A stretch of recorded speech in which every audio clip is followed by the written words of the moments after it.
La folie arrive les potos, on a le résumé officiel du chapitre 20 de Boruto To Blue Vortex et il y a deux grandes dingueries, donc une principale qui se passe dans ce chapitre 20. On va enfin avoir le Mangekyo Sharingan de Sarada les potos.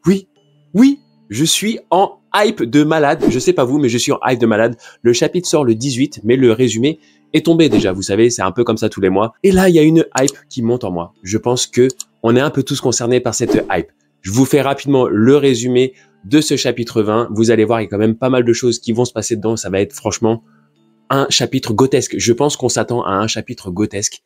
Et le Mangekyo Sharingan de Sarada, les potos. Le Mangekyo Sharingan de Sarada. C'est parti, les potos.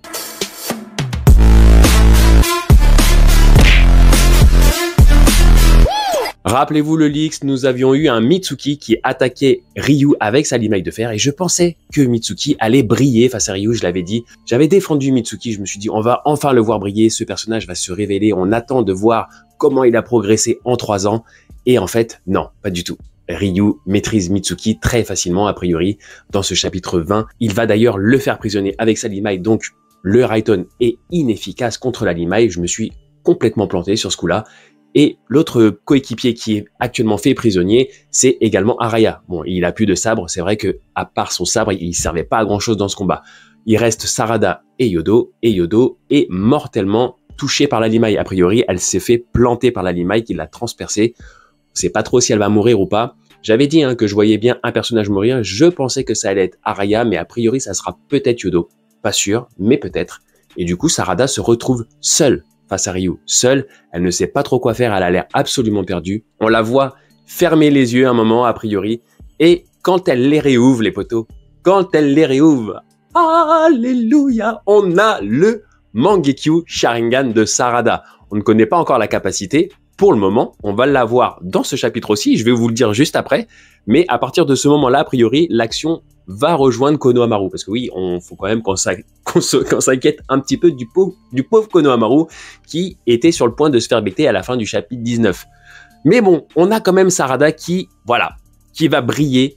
Je pense que ça va, franchement, je pense qu'on va kiffer de fou. Rien que j'imagine déjà le dessin de Ikemoto quand elle ouvre les yeux et qu'on voit son Mangekyo Sharingan. Mamma mia, mais que j'ai hâte de lire ce chapitre, les potos. On passe du côté de Konohamaru. Konohamaru, rappelez-vous, était sur le point de se faire becter par Matsuri. On pensait qu'il allait se faire becter. Moi, je vous avais dit, je pense pas. Je vous avais dit, il y a que la tête qui est enfermée. On voit que Matsuri aussi, il y a que la tête qui est enfermée dans cette espèce de cocon formé par les tentacules de Matsuri et Konohamaru a ses mains de libre. Je pensais qu'il allait riposter, le Konohamaru, qu'il allait mettre un coup, un Rasengan, quelque chose pour se défendre.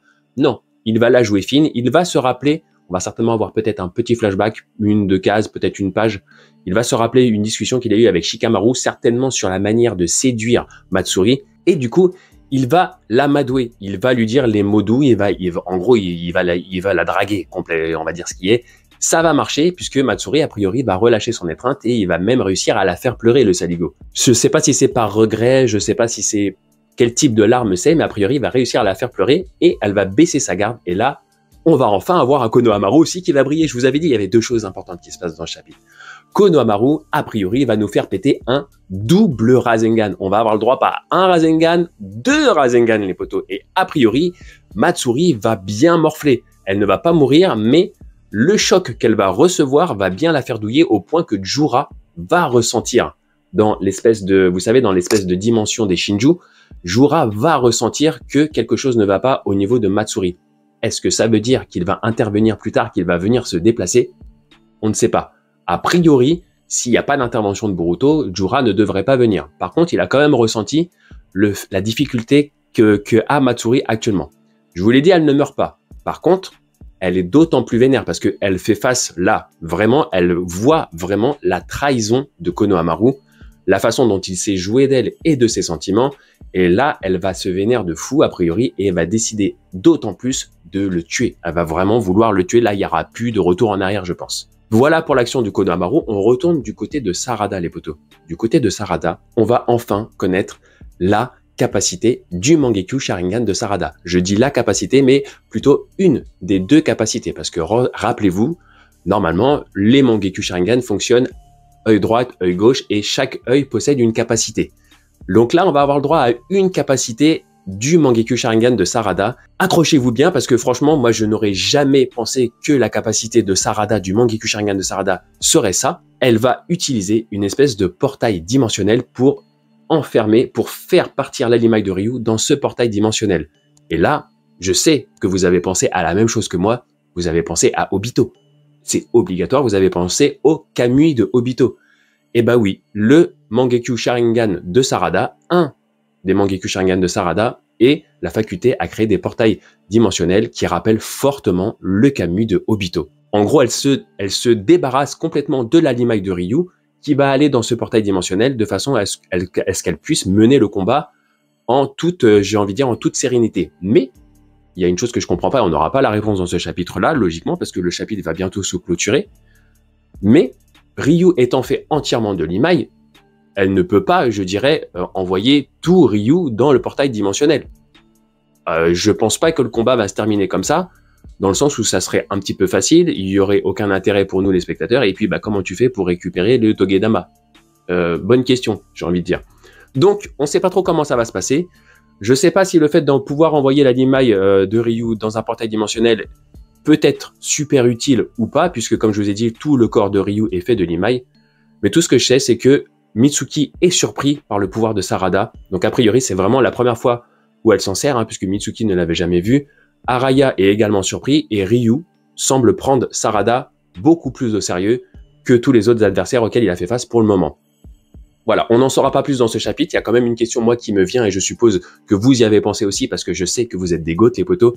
Le Mangekyou Sharingan de Sarada va épuiser les yeux de Sarada.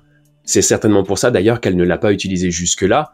Elle n'a pas le Mangekyou Sharingan éternel. Pour pouvoir avoir le Mangekyou Sharingan éternel, il faut se greffer les pupilles de son frère, et Sarada n'a pas de frère. De plus, le seul Uchiha qui reste encore en vie, je dirais, et je dis bien entre guillemets, c'est Sasuke, et il ne lui reste qu'un Sharingan. Est-ce que Sarada va pouvoir avoir le Mangekyou Sharingan éternel un jour? C'est pas sûr. Donc il va falloir quand même faire très attention dans le chapitre 21, je m'avance un petit peu, dans le chapitre 21, parce qu'il ne va pas falloir qu'elle abuse non plus de son Mangekyou Sharingan, parce qu'elle risque de devenir aveugle. Si elle devient aveugle, et ben, les carottes seront cuites, j'ai envie de dire. Donc voilà, ça va être quelque chose à suivre avec grand intérêt, mais en tout cas, j'ai vraiment hâte de lire ce chapitre 20. Je rappelle, il sort le 18 mars sur mangaplus.fr, et bien évidemment, le 18 peut-être pas parce que ça va être un peu compliqué, mais le 18 au soir peut-être si vraiment j'y arrive, mais sinon le 19 ou le 20, vous aurez mon analyse de ce chapitre. Donc si vous n'êtes pas abonné, je vous conseille vraiment de vous abonner. Si vous êtes déjà abonné et que vous me connaissez, je sais que vous allez attendre ma vidéo et franchement ça me fait plaisir. Je vous remercie d'ailleurs pour votre fidélité les potos. Voilà pour ce résumé du chapitre 20 de Boruto To Vortex, ça va être Gotex. Ça va être gotesque. Je vous dis à très bientôt pour de prochaines vidéos.